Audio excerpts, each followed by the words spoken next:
Hello, good morning, students. Today we are discuss about Penrose ring structure of alpha and beta form.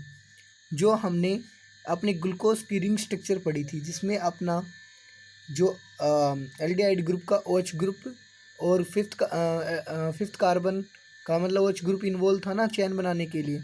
आज उसके हम पाइनरोज ring structure पढ़ेंगे, ठीक है। तो कहता है कि the 6 membered oxide ring structure for the 2 anomers was given by Fischer. Anomers जो अल्फा और बीटा फॉर्म थी, इनको क्या बोल रहे थे? एनोमर्स बोल रहे थे। तो आज हम इनके लिए क्या पढ़ेंगे? पाइनरोज रिंग स्ट्रक्चर पढ़ेंगे, ठीक है। पाइनरोज रिंग स्ट्रक्चर आपकी दी थी किसने? हॉर्थ ने। और जो ओपन चेन स्ट्रक्चर थी दी इसने ओपन चेन स्ट्रक्चर किसने दी थी? फिशर ने। तो जो हार्थ की अपनी पाइनरोज रिंग स्ट्रक्चर थी वो पढ़ेंगे। पाइनरोज आपकी एक 6 मेंबर हेट्रोसाइक्लिंग रिंग होती है। हेट्रोसाइक्लिक क्यों बोलते हैं? क्योंकि इसके अंदर हेट्रो एटम प्रेजेंट होता है, 6 मेंबर की रिंग होती है, इसलिए इसको पाइनरोज बोलते हैं, ठीक है। पाइनरोज तो ये पायरन रिंग होती है अपनी 6 मेंबर की, ठीक है।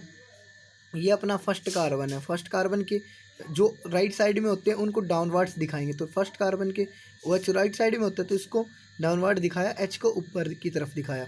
सेकंड कार्बन के भी OH क्या होता है? डाउनवर्ड, तो इसको OH नीचे की तरफ दिखाया, H ऊपर की तरफ। थर्ड कार्बन में क्या होता है? OH लेफ्ट साइड में होता है तो इसको ऊपर की तरफ, H राइट साइड में होता है इसको नीचे की तरफ, ठीक है। उसके बाद में फोर्थ कार्बन में क्या होता है? OH group down the group होता है, राइट साइड में होता है तो इसको डाउन द ग्रुप दिखाया, H को अपवर्ड्स दिखाया, ठीक है। फिफ्थ कार्बन में क्या होता है कि OH ग्रुप तो इन्वॉल्व हो जाता है रिंग के अंदर, तो केवल क्या बचता है? H बचता है, ठीक है, H। और सिक्स कार्बन क्या बचता है आपका? CH2OH, ठीक है। ये अल्फा फॉर्म होती है। बीटा फॉर्म के अंदर बस हम जो कार्बन नंबर हमारा फर्स्ट है उसके ऊपर H और OH की पोजीशन को चेंज कर देंगे तो बीटा फॉर्म बन जाएगी, ठीक है। फ्रक्टोज क्या होता है आपका? फ्रक्टोज भी एक मोनोसेक्राइड्स होता है जिसका मोलिकुलर फॉर्मूला आपका C612O6 होता है। ये कीटो एक्सोज होता है, मतलब इसके अंदर कीटोनिक ग्रुप प्रेजेंट होता है। ये आपका फॉर्म्ड किसकी वजह से होता है? जब आप हाइड्रोलिसिस करते हो, किसका? स्क्रोच का। आपने जब स्क्रोच का हाइड्रोलिसिस किया, C12H22O11 का हाइड्रोलिसिस किया, तो आपको क्या मिलेगा? ग्लूकोज प्लस फ्रक्टोज मिलेगा, ठीक है। ये क्या होता है? लीवर रोटेटरी होता है, मतलब ये जो आपकी प्लेन पोलराइज्ड लाइट होती है उसको लेफ्ट डायरेक्शन के अंदर रोटेट कर सकता है, ठीक है। उसके बाद में आपका आता है कि ओपन चेन स्ट्रक्चर पढ़ेंगे हम किसके लिए? फ्रक्टोज के लिए। तो open chain structure of fructose के अंदर आपका क्या था? सिंपल सी चीज़ होती है कि जो आपका फ्रक्टोज का स्ट्रक्चर होता है, फ्रक्टोज का स्ट्रक्चर कैसा होता है आपका कि CH2OH single bond C double bond O, second carbon एक कीटोनिक ग्रुप है आपका, थर्ड कार्बन CHOH, ठीक है। उसी की तरह आपको जैसे ग्लूकोज वाला था, ठीक है। यहाँ पे सेकंड कार्बन के ऊपर कीटोनिक ग्रुप प्रेजेंट होता है, वहाँ पे फर्स्ट कार्बन के ऊपर एल्डिहाइड ग्रुप प्रेजेंट होता था, बस डिफरेंस यही है, ठीक है। इसका क्या होगा? इसका आपका जो ये सेकंड कार्बन है ना और ये फिफ्थ कार्बन का OH ग्रुप, ये रिंग के अंदर इन्वॉल्व होंगे। तो देखो आप फर्स्ट कार्बन को तो हमने लेफ्ट साइड में U का U लगा दिया, और ये जो क्रॉस हो रहा है इसको सेकंड कार्बन है, ये सेकंड कार्बन है, ठीक है। उसका OH ग्रुप आ गया, इसकी ऑक्सीजन थी वो रिंग फॉर्मेशन के अंदर आ गई, ठीक है। और जो इसका फिफ्थ वाले कार्बन का H उसी साइड में लगा दिया, ये अल्फा फॉर्म बन गई। बीटा फॉर्म के अंदर CH2OH की पोजीशन को चेंज कर देंगे, लेफ्ट की तरफ कर देंगे फर्स्ट कार्बन को, सेकंड कार्बन के OH को लेफ्ट साइड में लगा देंगे राइट साइड की बजाय, ठीक है। ये फ्रक्टोज होता है। इसकी फ्रक्टोज की ये साइक्लिक स्ट्रक्चर किसने दी थी? फिशर ने दी थी। उसकी पाइनरोज रिंग स्ट्रक्चर होती है, इसकी क्या होती है? फर्नोज रिंग स्ट्रक्चर होती है, ठीक है, क्योंकि फ्रांस से आती है, वो किससे आती थी? पायरन से आती थी। तो फर्नोज रिंग स्ट्रक्चर पढ़ते हैं किसकी? Alpha beta form of fructose की। ये भी किसने दी थी? आपके हावर्थ ने दी थी, ठीक है। हावर्थ ने क्या प्रपोज किया था? फर्नोज रिंग स्ट्रक्चर की थी डी नेगेटिव फ्रक्टोज की, हैविंग 2 एनोमेरिक फॉर्म्स। वही पुरानी का आपकी 5 मेंबर रिंग स्ट्रक्चर होती है। ये क्या होती है? 5 मेंबर रिंग स्ट्रक्चर होती है जिसके अंदर एक हीट्रो एटम प्रेजेंट होता है, जिसकी वजह से इसको क्या बोलते हैं? हीट्रोसाइक्लिक नेचर के अंदर बोलते हैं, ठीक है। तो ये आपकी फुरान दिखाई हुई है वहाँ पे स्ट्रक्चर, जैसे कि 5 मेंबर की रिंग। अब इसका कैसे बनाते हैं? जो फर्स्ट वाला कार्बन है वो अल्फा फॉर्म के अंदर लेफ्ट साइड के अंदर होता है, तो इसको क्या लगाएंगे? अपवर्ड डायरेक्शन में। OH ग्रुप सेकंड कार्बन की किस साइड में लगा होता है? डाउनवर्ड्स, सॉरी राइट साइड में लगा होता है, तो इसको कहाँ लगाएंगे? डाउनवर्ड।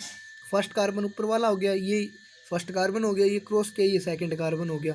थर्ड कार्बन ये है, थर्ड कार्बन के H कहाँ लगा होता है आपका? राइट साइड में, तो इसको डाउनवर्ड, OH को ऊपर की तरफ। फोर्थ कार्बन के ऊपर OH कहाँ होता है आपका? राइट साइड में, तो इसको डाउनवर्ड और H को ऊपर की तरफ, ठीक है। इसी तरह फिफ्थ कार्बन में H CH2OH लगा देते हैं, ठीक है। तो इस प्रकार से हम अल्फा और ये बीटा फॉर्म बनाते हैं अपने, ठीक है।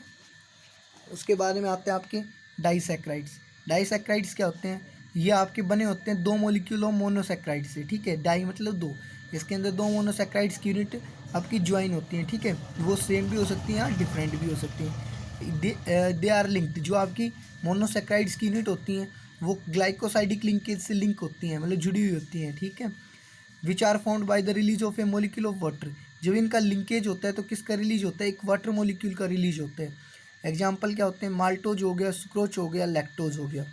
सुक्रोज क्या होता है आपका? मोस्ट यूजफुल डाइसैक्राइड होते हैं और ये प्रेजेंट होता है आपका जूस के अंदर, सीड्स के अंदर, फ्रूट्स के अंदर। मोलिकुलर फार्मूला क्या होता है? C12H22O11 होता है। जब इसको आप हाइड्रोलाइज्ड करते हो ना तो ये आपको क्या देता है? Alpha D positive glucose and beta D negative fructose. Preparation कैसे करते हो सुक्रोज की? जब एक मोलिक्यूल ऑफ ग्लूकोज और एक मोलिक्यूल फ्रक्टोज का कंबाइन करता है तो आपके पास क्या मिलता है? एक मोलिक्यूल ऑफ वाटर बाहर निकल जाता है और आपकी ग्लाइकोसाइडिक लिंकेज की फॉर्मेशन हो जाती है। In the formation of glycosidic linkage आपके कौन कौन से कार्बन के बीच में होती है? ग्लूकोज का C1 कार्बन अल्फा फॉर्म का, और C2 कार्बन किसका? बीटा डी नेगेटिव का, मतलब बीटा एनोमर लोगे किसका? फ्रक्टोज का इन्वॉल्व होते हैं, C1 और C2 कार्बन, ठीक है।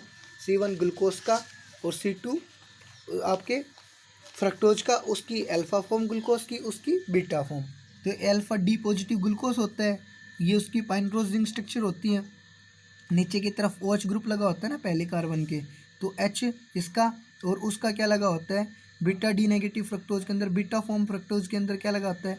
ऊपर की तरफ OH, तो उसका OH और इसका H मिलके वाटर बाहर हो जाता है और ऑक्सीजन के साथ क्या बन जाती है? लिंकेज बन जाती है। इसको हम क्या बोलते हैं? C1C2 ग्लाइकोसाइडिक लिंकेज बोलते हैं। इम्पोर्टेंट क्या होता है कि ग्लूकोज और जो फ्रक्टोज होते हैं ना ये रिड्यूसिंग शुगर होते हैं, लेकिन सुक्रोज क्या होता है? नॉन रिड्यूसिंग शुगर होता है, क्योंकि इसके अंदर जो ग्लाइकोसाइडिक लिंकेज होती है ना तो उसकी वजह से जो CHO ग्रुप होता है ग्लूकोज का और जो कीटोनिक ग्रुप होता है फ्रक्टोज का वो इन्वॉल्व हो जाते हैं, वो फ्री नहीं रहते हैं, ठीक है। माल्टोज क्या होता है? C12H22O11 होता है। इसका भी आप हाइड्रोलिसिस करते हो तो आपको क्या मिलता है? 2 molecules of alpha D positive glucose. जब आप माल्टोज का हाइड्रोलिसिस करते हो तो आपको मोनोसैक्राइड्स के 2 यूनिट मिलते हैं, ठीक है। उसके बाद में क्या आता है?